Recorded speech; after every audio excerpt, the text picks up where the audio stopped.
Healthiest Breakfast Ever Mark 1, Part 1, Intro. You can see me making it in Part 2. Go to Part 2 to see me making it. 28 medicinal health-giving properties, with around another 20 or 30 if you use my aminos cocktail instead of just the glutamine in this recipe. Don't use glutamine on its own for more than about a month. Do not use this recipe if you are regularly exposing yourself to the sun or a tanning bed for vitamin D or cosmetic or occupational reasons. Carrots contain a moderate amount of furanocoumarins, also called furocoumarins, which can be phototoxic in your skin if it's exposed to strong UV light. The juice contains 600 grams of carrots, so the juice contains a lot of furanocoumarins, even though there's not a large amount in carrots generally. Don't worry about carrots in your diet, they're fine. See my series of 10 videos, The Real Truth About Tanning. Use this recipe only if you are using vitamin D supplementation only to get your vitamin D without tanning. If you get a lot of strong UV exposure, use my Healthiest Breakfast Ever Mark 2, where the carrots have been replaced with beetroot and spinach.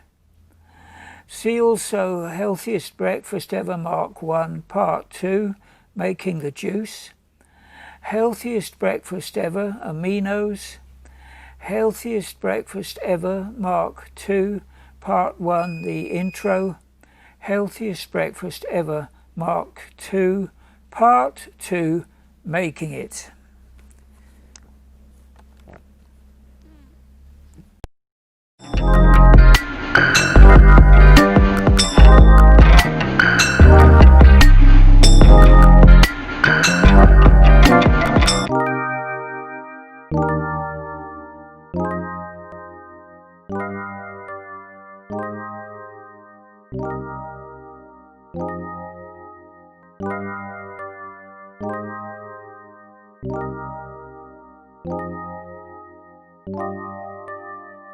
So here I am drinking my delicious Healthiest Breakfast Ever juice. It's also the most delicious.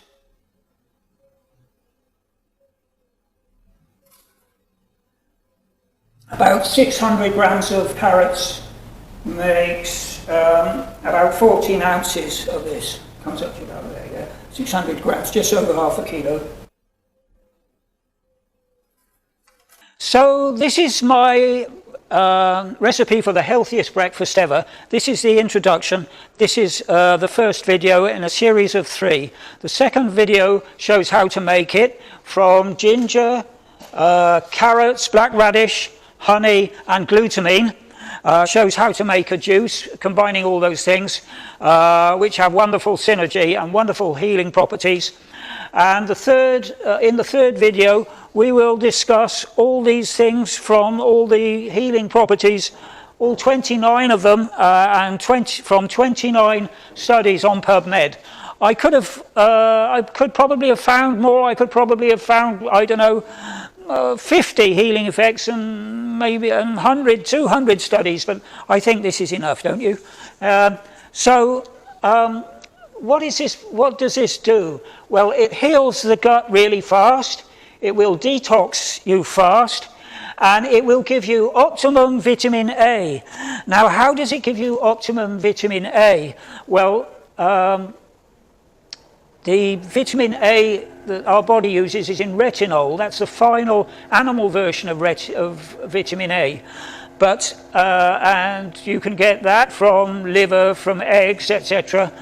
Now, it would be very difficult to get too much vitamin A from animal sources, but if you do, it would give you toxicity. The toxic effects are very nasty. For example, if you ate a polar bear's liver, it would probably kill you, but I don't think you're very likely to eat polar bear's liver. But you could get vitamin A toxicity from taking too many supplements with vitamin A. Okay, so this will give you, the beauty of doing this with carrots and black radish. How does this turn into vitamin A? Well, carotenoids, when they are just digested with bile, when bile is stimulated at the same time, carotenoids will turn into a form of vitamin A that the body can use. But you can never exceed the optimum dose, okay? Once your body has converted enough carotenoids into vitamin A, into retinol, it will stop transforming anymore. So you can't get toxicity from this way of getting vitamin A. In carrots, the carotenoid in particular is beta carotene, and that's the best carotenoid to make vitamin A, the most important. Okay, so what is all this based on? By the way, all these things act in synergy to heal your gut, and we'll go into that more in the third video. But this is all based on the Seignalet diet. What is that? Well, if you look in the playlist, you'll see a video I've made telling you all about Dr. Jean Seignalet and his diet and how it worked, blah, blah, blah. I'll just tell you briefly, Dr. Jean Seignalet was a French professor of medicine, okay? He died in 2002.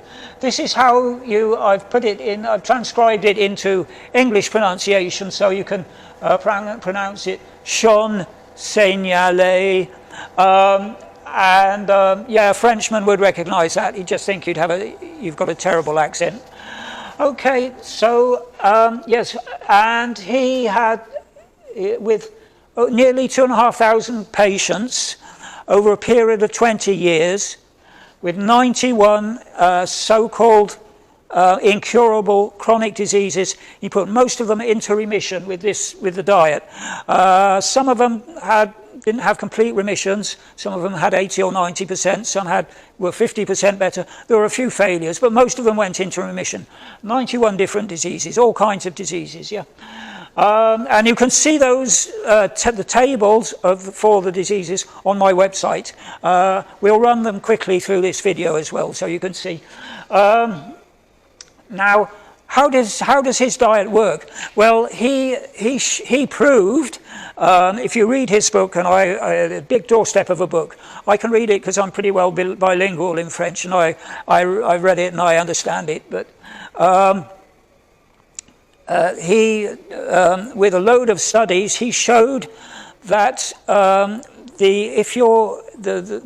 modern foods we eat are damaging our gut, okay?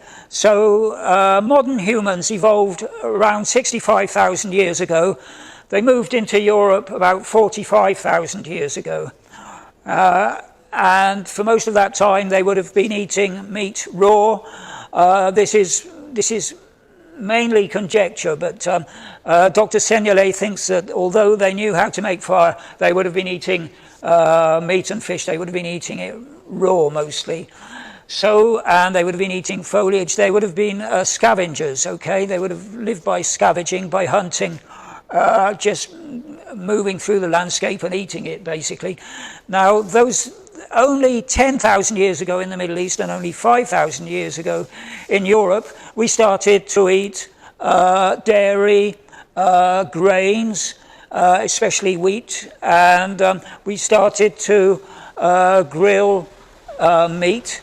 And it's those things which we need to avoid to heal our gut, and especially grilled, anything above 100 degrees C will will make the food so that it damages it. It produces Maillard molecules, okay, which are very damaging.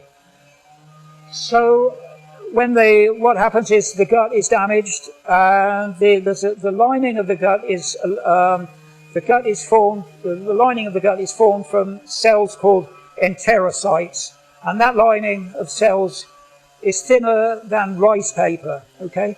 So these foods which are damaging the gut, they open up the enterocytes, should be joined tightly together. The medical term is tight junction. That's the junction between the enterocytes. Okay, when those become loose, food macromolecules can penetrate through, macromolecules which we shouldn't be digesting. They can penetrate into the blood stream and then into the tissue where they do into the tissues, into the cells where they do damage. Okay, and according to your genetic predisposition and according to the foods you eat, you get a particular disease. So this is all based on that idea. So we're going to heal the gut very fast with this recipe. Now, what happens when you heal the gut very fast? Well, the immune system, this is hinted at by Seignalet. I'm going to take it a little bit further, but when these macromolecules penetrate into your bloodstream, the normal reaction of the immune system would be so drastic that the immune system, to stop itself going into overdrive, it stops reacting to those molecules. It's like when you first, if you were ever a smoker, smokers will know this. When you smoked your first cigarette, it made you sick as a dog. Okay, you were coughing your guts up. So why did you persist? Well, all the cool kids were, the kids who were too cool for school were smoking behind the bike sheds, and you wanted to be one of them. So you persisted, and after the first 2 or 3, you no longer got that effect. Well, this is the same thing. When the gut heals, your immune system is going to say, oh, no more nasty molecules. We can go back to proper immune status. And it's going to get rid of all the toxins in your cells. It's going to get rid of them. They're going to go into the bloodstream. And, if there's too many of them, your liver and kidneys are going to struggle to cope with them. Okay? And that's when you get what's called a Herxheimer reaction. Yeah? This is very common a common term in alternative medicine. It's originally a proper medical term. Herxheimer, sometimes called Herx for short. So you get a Herx reaction. So, to palliate that, we need to get rid of those toxins from the liver very fast, okay? And this recipe will do that with the black radish, okay? Now, Seignalet, in his book, recommends to eat lots of cholinogenic foods. What does cholinogenic mean? It means it stimulates bile. When the bile is stimulated, it floods the liver, and it gets rid of the toxins in the liver and dumps them into your intestines, and you can just get rid of them when you have a poop. Okay, so he recommended chicory for this cholinogenic effect. Chicory. He didn't talk about black radish, but I'm using black radish for this effect. You could actually use chicory in this recipe instead of black radish. I like black radish. It's got some other effects. All radish contains coenzyme Q10. Radish is very good, prevents diabetes, okay, fights diabetes. So it's got selenium, so I like black radish. But you could use chicory if you wanted. You could also, to stimulate bile, generally you either need to eat these cholinogenic foods or oils or fats will stimulate bile as well. So you could make this recipe without the black radish. You could put a teaspoonful of olive oil in it if you wanted. Eliminate the black radish, put a teaspoonful of olive oil in it. But you must do one of those things to stimulate bile, okay? Otherwise we're in trouble. Okay, what you can also do, if you start even with this recipe, when you're having this recipe, if you're still getting these Herxheimer effects, if you're still getting headaches or nausea or diarrhea, whatever, what you could do is you could have 2 more juices throughout the day. Just do it with carrots and black radish. That'll be enough. Maybe 300 grams of carrots to make half a pint. Make half a pint. with some black radish, nice piece of black radish like that. Have one at 11 o'clock in the morning, maybe one at 3 o'clock. Okay, so more carrots and black radish in the juiced in the day for this bile stimulating effect. If you can't get black radish is quite hard to find. You can get it in the UK, you can get it online from a firm called realfoods.co.uk. They're in Edinburgh, and they often do black radish. You might also get it from your local health food shop, that does organic food. I get mine from my local health food shop is in Rugby, and it's called Wild and Free, and I get it from there. They get black radish from me. So I don't know, I think it's probably fairly common in the US, in the States. Italians eat it. Italians and Spanish love black radish. So there's lots of Italians in the US, so black radish probably fairly too easy to find there. So let's look at the contraindications, because there are some. This is very powerful stuff, yeah? These are the contraindications. Now, I've got a book called, a French book on the contraindications in medicinal plants, okay, A to Z. And there are some for ginger, and there are some for black radish, okay. Black radish is like cabbage and broccoli, kale. All those things block the uptake of iodine by the thyroid. They have goitrogens in them, yeah? So you would want to be, with this recipe, you would want to be taking at least 4 drops of Lugol's iodine in water every day to counter that, okay? I think you should be taking that anyway, because all foods nowadays are grown in depleted soils. They don't have enough iodine in them. So iodine in the soil, iodine in the vegetables, iodine in the humans. No iodine in the soil, no iodine in the vegetables, no iodine in the humans. So we need trace amounts of iodine for our thyroid to work properly. And I know about this because I had a goiter once. I had a big swelling on my neck, which is a goiter. So 4 drops of Lugol's iodine in water are must have with this recipe. Okay, so don't use the recipe without black radish or without chicory, one of those things to promote bile. You could use it if you're using the coffee enema, the Gerson coffee enema. That's another thing which stimulates bile. That's very powerful. The the coffee enema from the Gerson cancer therapy. Very powerful, detoxes the liver, yeah, stimulates bile. Okay, so don't use it without one of those things. You could use the recipe if you're using the coffee enemas, yeah? Don't use it if you've had your gallbladder removed, because if you've had your gallbladder, we need the gallbladder to make bile. Without the gallbladder, we're not making bile. So do not use this recipe if you've had your gallbladder removed. Very important. Do not do that. Okay, women should use it with caution. In my French book on contraindications, it says a lot of ginger in women could provoke menstruation, could trigger menstruation. So women might want to start off with half the recipe, okay, a smaller piece of ginger, just a small piece of ginger.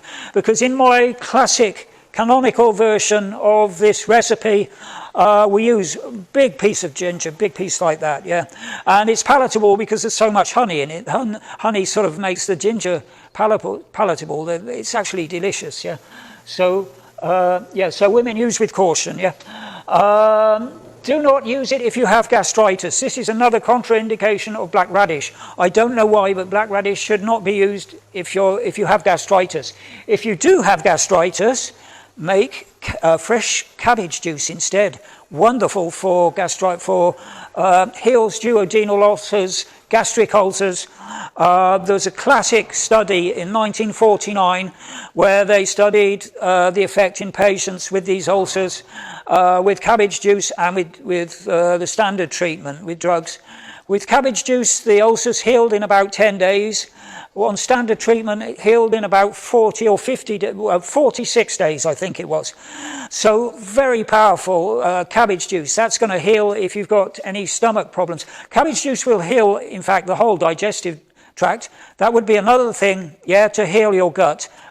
Just fresh cabbage juice, fantastic.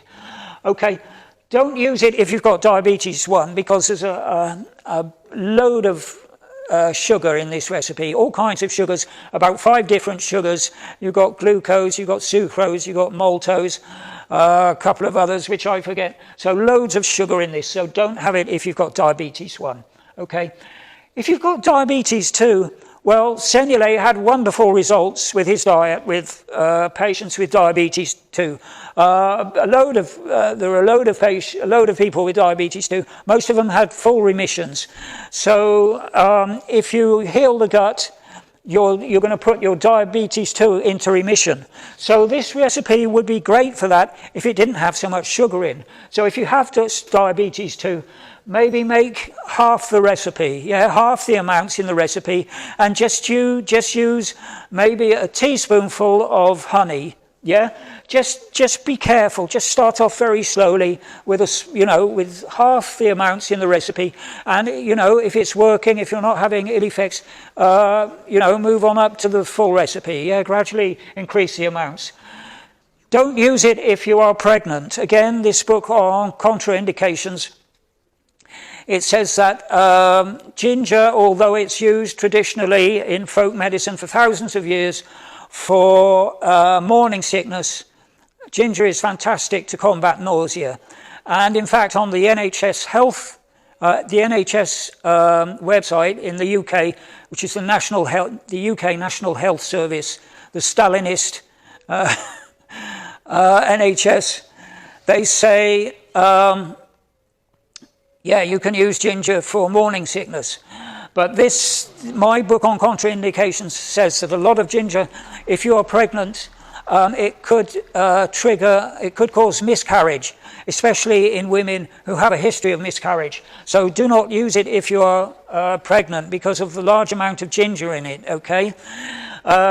So if you are pregnant, avoid this recipe. Start again when when you've had your baby. Okay, so that's it. And in the second video, we'll show you how to make it. And in the third video, we'll discuss all these wonderful things, these 29 healing effects from 29 studies on PubMed. PubMed is a medical database which is accessible online. You can just Google anything you want, put plus PubMed, and you'll get a load of studies, yeah? So whatever disease you've got, put your disease plus PubMed into there, and you'll get a load of studies showing what caused it, what you can do to heal yourself, blah blah blah. So yeah, if you've got a disease, you can find the cure for it on PubMed, really. So there we go. I think that's it.